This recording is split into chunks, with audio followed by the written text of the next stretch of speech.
Here's hoping you'll never have to. But just in case, let's talk about changing a flat tire.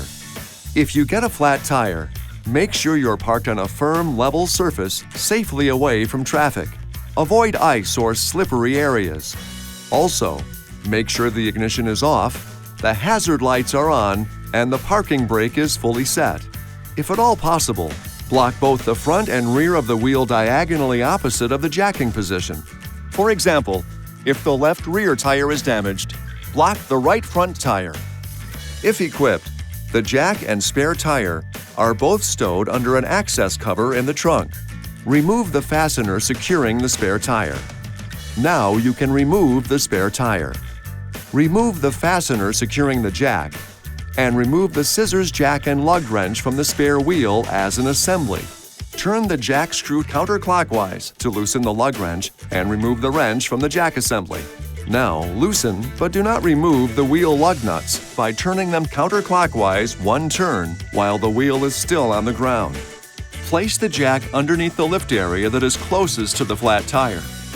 Turn the jack screw clockwise to firmly engage the jack saddle with the lift area.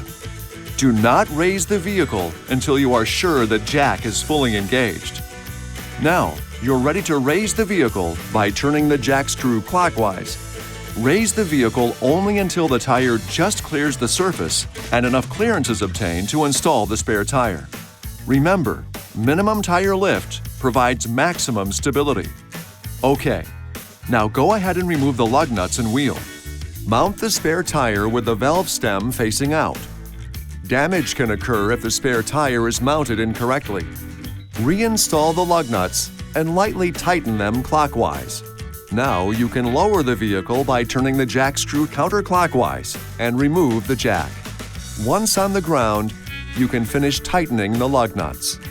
Alternate lug nuts until each one has been tightened twice. Maximum effort should be used for final tightening of the lug nuts. It's always a good idea to have the tightness checked with a torque wrench by an authorized dealer or at a service station.